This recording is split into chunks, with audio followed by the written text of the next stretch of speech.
I was recently asked by several of my viewers if I thought that they should worry about the new Coppa rules affecting their art channels on YouTube. And I know of at least one friend who closed his channel over concerns that it's possible that he could be fined. Today I'd like to share how the new Coppa rules have affected my channel and the changes I've made to comply with the new rules. Quick disclaimer, I am not a legal expert, so the opinions in this video are just opinions. So I encourage you to read the information that YouTube has put out on these changes, but just to give you a summary of the changes, starting on January 1st of 2020, if you create content that is considered for kids or maybe even appealing to kids, that's anyone under the age of 13, you risk getting fined over $42,000 per violation if you don't appropriately designate your videos as being for kids if they're showing kids content. So if you're watching this and you're under the age of 13, get off my lawn! But seriously, kid, beat it. So how are these rules going to be enforced? Well, apparently YouTube has created an algorithm that's going to scour YouTube and look for content that's made for kids or might even be appealing to kids. Now there is a tiny bit of clarification on what is and isn't kids content, but it's still a little bit vague and it's open to interpretation. So that's really worrying a lot of people because it could encompass a lot of different types of channels. It can encompass my channel and possibly even yours. Who knows what a kid is going to watch? So this YouTube algorithm is going to look for kids content and flag that content, and then the content, of course, will get taken down. I'm not certain of how the appeal process works or whether or not there's even an appeal process that you can go through to get the video put back up, but there's going to have to be some corrections made for mistakenly flagged videos. But the FTC itself is also going to monitor YouTube creators' content and look for violations, and here's where those $42,000 fines are going to be handed out. It's actually $42,530 to be specific. And per violation could of course mean per video. That's a lot of money. Now I recommend that you also visit the FTC website because they have a page that goes into huge detail about all these different rules and how they might affect you. But one of the things they mention is that a court has to issue the fine to you. So that means that there would be a trial and you'd have to be found guilty of these violations. According to the FTC, a few of the factors for determining the penalty are egregiousness of the violations, whether or not the operator has previously violated the rule, and the number of children involved. So YouTube and the FTC want us to self-designate our content. They want us to look through all of our content and figure out which content is for kids and which content isn't. And if we're creating content exclusively for kids, we need to mark our entire channel as being for kids. But what are some of the consequences of flagging a video or a channel as being for kids? First, you'll be earning less ad revenue because YouTube will no longer show personalized or targeted ads to kids. You'll still be able to earn ad revenue through contextual ads, but who knows how much less that will be. Videos aimed at kids cannot have comments, end screens, or info cards. That means less engagement and fewer options to send your viewers to third-party websites to earn revenue off of YouTube. You also won't be able to save videos to a playlist or save videos to watch later. And if you're a kids channel, you won't have access to stories, the community tab, or the notification bell. That's going to make a pretty big dent in some channels. So that's the downside to designating your content for kids. But are there any benefits? Of course, we're trying to protect the privacy of kids, people who are under the age of 13. I think that's a good thing. Perhaps this isn't the most elegant way to accomplish that, but it is what it is. If you're not a kids channel, then I don't know that there really are any benefits to having to designate your content as being for kids if it's really not. So let's talk briefly about how to comply with the new Coppa laws on your YouTube channel. Now, as I already mentioned, you either need to set your entire channel as being for kids if it is, or if it's not entirely for kids and you have some videos that might be for kids or maybe are for kids, you can set those individual videos to be for kids or not for kids. So at a bare minimum, you need to do that. Now, if you're not sure whether or not a video is for kids or not for kids, YouTube has some more clarification on that. But just think about it. Did you have kids in mind when you were creating the video? Did you think, okay, some kids might watch this and some adults might watch this, but it leans a little bit more heavily toward a younger audience? That's probably going to be a kid's video. One of the major factors that the FTC and YouTube lists are cartoons or characters who may be appealing to kids. And it doesn't necessarily have to be something like SpongeBob, because SpongeBob is a kid's cartoon character. There are adults who like SpongeBob, but if you do a drawing of SpongeBob, there's a chance that that could be considered a kid's video. But just as well, Wolverine from the X-Men could be considered a kid's character. So there's really a lot of gray area here. Is any cartoon or any animated drawn character considered kids content? We really don't know. I think there are some very clear ends of the spectrum. We know that there is some stuff that's clearly not for kids. There's adult-themed artwork or artwork that's just really not going to appeal to kids. That's fine. Kids probably aren't going to be geeking out on your pastoral landscapes. But if you're drawing Disney characters or maybe Star Wars characters or something, then that might be considered kids content. So you're going to have to flag those Pokemons. I would say, just to play it safe, remove anything that's questionable. Don't delete the video, just set it to private, or if you want to, you could make it unlisted. Of course, you'd want to remove any external links to that playlist. You'd also want to set that playlist to unlisted. And if you wanted to be extra squeaky clean, you could demonetize that video and designate it as being for kids, even if it really isn't. You might also consider making questionable content that is not actually intended for kids, but could be mistaken as being for kids as member-only content. You could do that through the membership feature on YouTube, or you could create a Patreon, and then just post a link to the unlisted playlist or videos there. Patreon requires users to be at least 13 or older to create an account. I'm not sure what the age limit is on purchasing a YouTube membership, but I would imagine that very few kids are going to be able to view paywalled content, if any. So in my non-legal expert opinion, that's as good as removing the content from YouTube or making it age restricted. Plus, if all of this blows over and everything goes back to normal and we have a better idea of what's getting flagged and what's not, then you could always make those playlists or videos public again. So I don't think you need to go as far as deleting videos. So now the question that you wanted answered, will the Coppa rules affect your art channel? And the answer is yes, we're all going to have to, at a minimum, self-designate our content. And we'll have to put a little bit more thought into the content that we create and maybe change up the content that we create. But is it going to negatively impact your channel beyond that? The spooky thing is, nobody knows. But one thing is certain, people are probably overreacting just a little. And that's because creators bank on overhyping emotional topics like Coppa. Shoot, I'm doing it right now.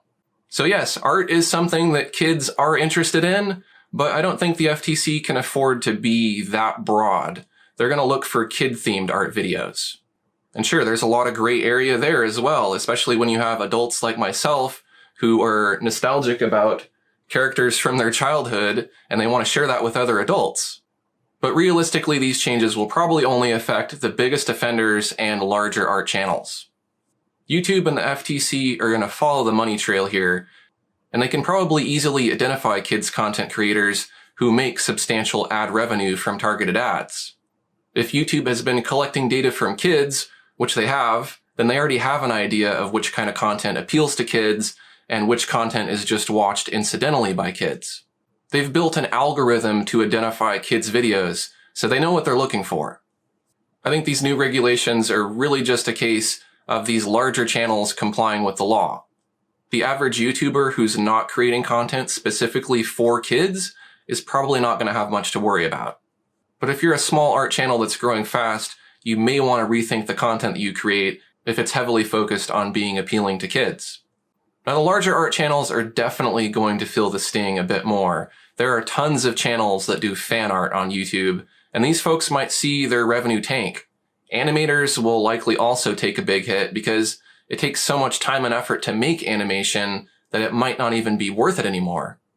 The FTC says, although you may intend to operate a teen service, in reality, your site may attract a substantial number of children under 13, and thus may be considered to be a website or an online service directed to children under the rule.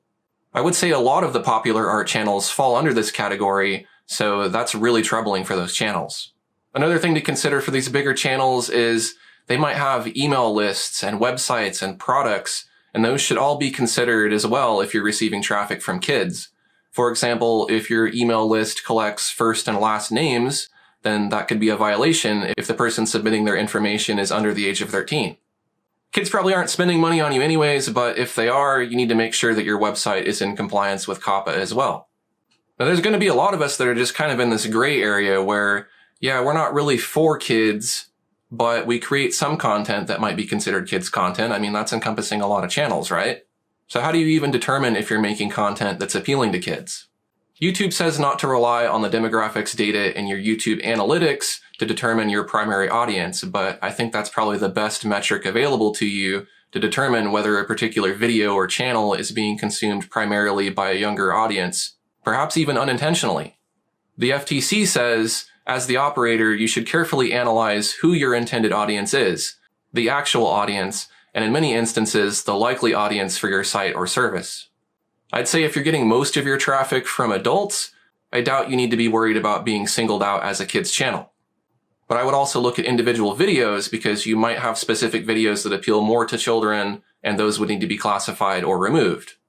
If your demographic slants more toward the younger side, do keep in mind that the data is not showing you 13 and under. And if that invisible audience is large enough, that could flag your channel as being for kids, whether you think it should be or not. One thing that worries me is that sometimes no data exists for that 13 through 17 age range, especially on top performing videos that are heavily shifted toward 18 through 24. There must be some missing data there, and you could infer that a significant number of viewers could be under 18. It honestly feels like a gamble to keep videos like this up, because I don't believe that these videos were created for kids, so I'll leave them up, but there's always that risk that I won't be in compliance if enough viewers under the age of 18 watch those videos. I'm expecting that if any of these videos do get flagged, they would be flagged by the YouTube algorithm first. I think that's highly unlikely, but it's definitely on my mind. Another big question out there is how much revenue are creators going to lose because of this change? We just don't know how much revenue creators are going to lose by giving up personalized ads. But it's always possible that the estimates being tossed around are exaggerated. If I may be cynical for a moment, I feel confident that capitalism will prevail and brands will still find a way to advertise to kids. So it's possible that losing targeted ads may not have as much of an impact as predicted. It's also possible that the value of contextual ads could increase. And yet another possibility is that fewer boat insurance commercials are going to be shown to kids who binge watch Peppa Pig, which may mean more ad revenue for non-kids content creators if there are fewer channels to advertise on. Shoot, even fringe kid-friendly channels like art channels who aren't for kids, but draw unintentionally kid-appealing characters might see more ad revenue as kid-centric brands are forced to spend their advertising money on ages 13 and up. So now I want to talk about how Coppa might affect my art channel. I expect that there's going to be some inconvenience from false positives on my top performing videos. If YouTube mistakenly flags one of my videos and I'm unable to appeal, then I'll just remake that video however I need to be in compliance. I predict that getting flagged as kids content when you're really not will probably be a lot like it was when they introduced the limited ads. When that rolled out, I started getting flagged for stuff that really shouldn't have been flagged and I had to appeal it, but then after a while that stopped happening. And I don't know whether that was a change in the algorithm or a change in how I created content. I'm not a kids channel. That went out the window a long time ago. But I know from a few comments here and there that at least a few kids under the age of 13 have watched my tutorials and reviews. I can't really help that, but I can control the content I create and not create content like Pokemon drawings and things like that that are probably going to resonate more with a younger audience. Even if I have a genuine interest in these characters from my childhood, it's just not worth the hassle to create artwork about those subjects. In my case, I don't feel like I need to designate my entire channel as a kids channel because 99% of my content is not for kids. But there are a few videos which are questionable. I decided that it's not worth keeping those videos online, and in terms of views and monetization, they just aren't substantial videos anyways. So here's how I'm complying. I went through my entire video library and I set any videos that I felt were questionable to unlisted. And of those videos, I added the more popular ones to a members only playlist. So if people still want to watch those videos, they can, they just have to be over the age of 13.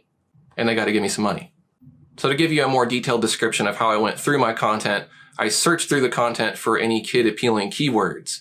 I went through and I looked for kid-appealing playlists. I even looked through every video individually, starting from most to least views. Here's some of the examples of the videos that I pulled down. You can see I have this drawing of Goku. I watched Dragon Ball Z when I was younger and I enjoyed it. But the people who are probably going to be following that tutorial are not going to be my age, they're probably going to be younger, so I may as well just take that one down to be safe. Some of the subjects I flagged and removed were toys, art challenges, cartoons, fan art characters, easy lessons, cute things, manga, video games. Now none of that is my bread and butter, so I don't feel like I lost anything other than the time it took me to make those videos and put them online. But I do understand that that might be your entire channel, and that could be quite devastating. In an attempt to be extra careful, I've updated my mailing list to state that you must be 18 or older to join my mailing list, and I might even change my avatar on my channel and remove it from my thumbnails because it's kind of cartoony. Going forward, I'm not going to create any content that might get my video flagged, so no more characters or cartoons or fads that appeal to younger artists. The FTC says Coppa does not require you to permit children under the age of 13 to participate in your general audience website or online service, and you may block children for participating if you so choose. So it's a little bit extreme, but you could designate all of your videos as age restricted, which would essentially block anyone who's under the age of 18 from even watching your content. This probably would limit your ad revenue, but who knows if it would be as bad as flagging your content as for kids. I think if your content is already kind of borderline age restricted and you know that kids and teens are watching it, then age restriction might be something to consider. But as we all know, age restriction can be circumvented, so you will want to look into whether or not that still means you're in compliant with Coppa. Because again, I'm not a lawyer. In terms of how I present myself in my videos, I'm going to make an effort to be less generic in my delivery and deliberately more adult. I will make more adult content that clearly designates my channel as for adults, and I might even say a few adult words. Mortgage, divorce, menopause, quid pro quo, great googly moogly. And all those things kids complain about in my comments, I'm going to do even more of.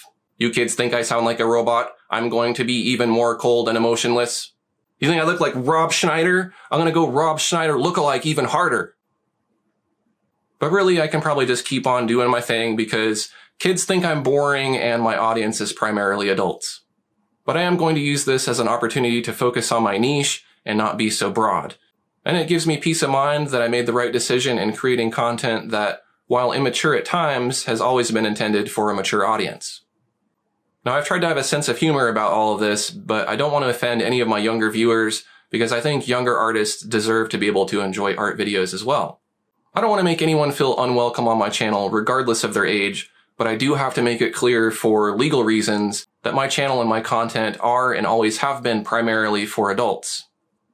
So what can you do about Coppa other than comply? Well, if you'd like clarity about the Coppa law, I would encourage you to write the FTC. For those of you who are parents, make sure your kids use the YouTube Kids app to watch YouTube from now on, because if you let them watch kids content on your account may get mistaken as a kid viewer. This could lead to false positives for creators if you happen to watch borderline kids content or general audience content that might also be watched by kids.